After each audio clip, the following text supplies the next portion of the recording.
Jean chapitre 6 verset 12. Lorsqu'ils furent rassasiés, il dit à ses disciples : « Ramassez les morceaux qui restent afin que rien ne se perde. » Ils ramassèrent donc et ils remplirent 12 paniers avec les morceaux qui restèrent des 5 pains d'orge après que tous eurent mangé. Jésus venait de distribuer à une foule nombreuse 5 pains et 2 poissons qu'un garçon avait donnés, et tous furent rassasiés. Lorsqu'ils furent rassasiés, donc ils ont tous eu à manger en abondance, pas juste un peu, comme nous l'avons évoqué à l'épisode précédent, le miracle répond pleinement aux besoins. Dieu ne donne pas juste le strict minimum, mais ils sont rassasiés, remplis. Il dit à ses disciples : ramassez les morceaux qui restent, qui abondent, qui sont en excès ou qui dépassent. Cela montre la valeur à accorder à ce qui est donné, et l'absence de gaspillage. Ce n'est pas de la part de Jésus une peur de manquer, mais une reconnaissance et une appréciation de la valeur des choses. Avant le miracle, il y avait largement insuffisamment 5 pains et 2 poissons pour une grande foule, et après le miracle, il y a une abondance qui dépasse, des restes, malgré une satiété totale. Afin que rien ne se perde, Dieu prend soin de ce qu'il donne, et plus tard Jésus dira en parlant des personnes : « Je ne perdrai aucun de ceux que le Père m'a donné ». La générosité divine, la provision de Dieu n'encourage pas à être négligent ou à mépriser les choses.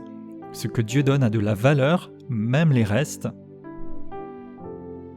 Ils ramassèrent donc et ils remplirent 12 paniers avec les morceaux qui restèrent des 5 pains d'orge après que tous eurent mangé. Ici, la mention à 12 peut correspondre aux 12 disciples, chacun avait son panier, mais peut évoquer les 12 tribus d'Israël, faisant référence à la totalité du peuple de Dieu.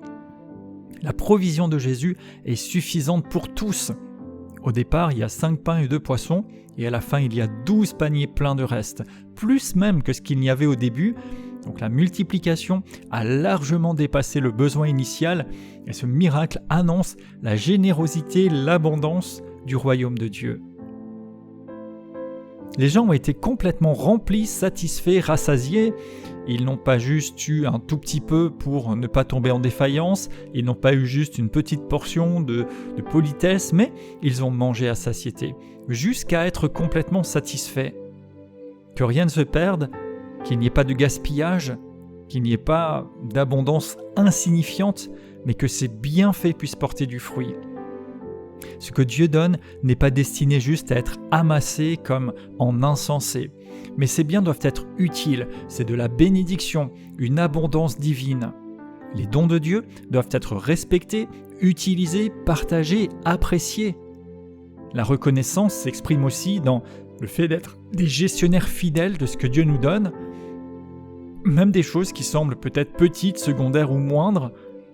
Luc 16, verset 10, « Celui qui est fidèle dans le moindre chose l'est aussi dans les grandes, et alors on lui confiera beaucoup. » 1 Corinthiens 4, 2, « Ce qu'on demande des dispensateurs, c'est que chacun soit trouvé fidèle. » 1 Pierre 4, 10, « Comme de bons dispensateurs des grâces de Dieu, que chacun de vous mette au service des autres le don qu'il a reçu. » 2 Corinthiens 6, 2, « Voici un temps favorable, un jour du salut. » Ne gaspillons pas les occasions d'être utilisés par Dieu, de témoigner, de servir, d'apprendre, de nous tenir dans la présence du Seigneur, mais aussi d'accueillir, de recevoir ses bénédictions et de les partager, d'être utilisés par lui.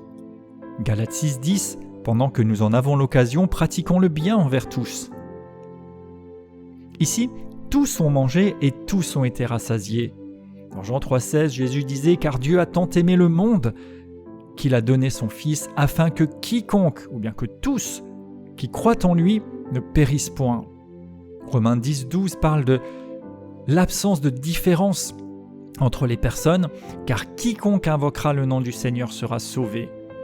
Tite 2, 11, « La grâce de Dieu, source de salut pour tous les hommes, a été manifestée. » Sa grâce est pour tous, et il y en a pour chacun, pas juste une portion, mais en abondance. Et ce que quelqu'un reçoit n'enlève rien à l'autre, parce qu'il donne autant que l'on peut en recevoir. Comme on l'a vu à l'épisode précédent, Dieu multiplie au-delà de ce qu'il y avait au départ. Il donne encore plus qu'avant. Et lorsqu'il doit intervenir dans une vie pour restaurer, pour relever, eh bien il amène à une situation encore meilleure. Joël 2, 25, « Je vous remplacerai les années qu'ont dévoré les différents insectes. Vous mangerez, vous vous rassasierez, vous célébrerez le nom de l'Éternel. » Romains 5, 20, « Là où le péché a abondé, la grâce a surabondé. » Lorsque vous donnez à Dieu, il rend tellement au-delà. Il en fait ressortir tellement plus que ce que vous aviez au départ ou ce que vous auriez pu en faire. Luc 6, 38, « Donnez et il vous sera donné. On versera en vous une bonne mesure, serrée, secouée, qui déborde, car on vous mesurera avec la mesure dont vous vous serez servi. » 2 Corinthiens 9, 6, « Celui qui sème peu moissonnera peu, et celui qui sème abondamment moissonnera abondamment. » Proverbe 11, 24, « Tel qui donne libéralement devient plus riche. L'âme bienfaisante sera rassasiée, et celui qui arrose sera lui-même arrosé. » La grâce de Dieu est abondante et durable. Dieu donne suffisamment pour le besoin présent, mais encore au-delà. 2 Corinthiens 9, verset 8, « Dieu peut vous combler de toutes sortes de grâces, afin que, possédant toujours en toutes choses de quoi satisfaire à tous vos besoins, vous ayez encore en abondance pour toute bonne œuvre. » Il ne fonctionne pas chichement par du juste assez, mais il donne abondamment, en surabondance. Jésus pourvoit aux besoins. Nous pouvons nous confier en lui faire confiance, lui demander, nous attendre à lui, mais aussi il veut avant tout toucher les cœurs et répondre aux besoins intérieurs. Ésaïe 55, 1 à 3, « Vous tous qui avez soif, venez aux eaux.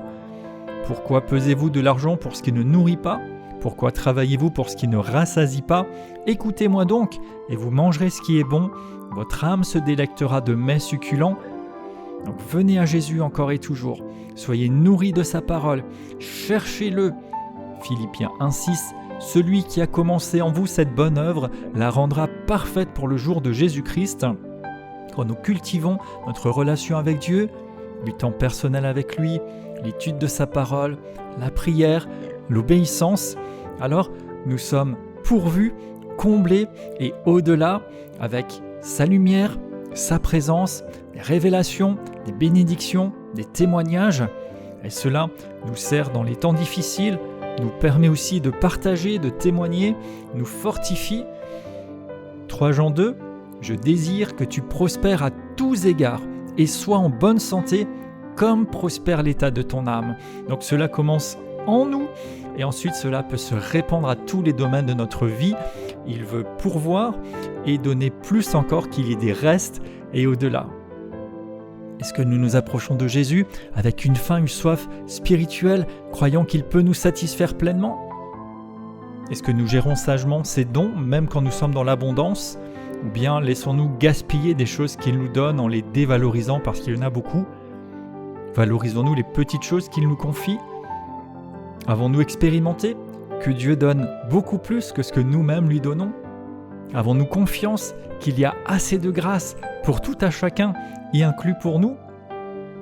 Le Seigneur désire que nous soyons rassasiés et qu'il y ait plus encore, et que rien ne se perde, que cela soit utile pour nous-mêmes, mais aussi pour ceux qui nous entourent et pour les plans qu'il a formés sur nous.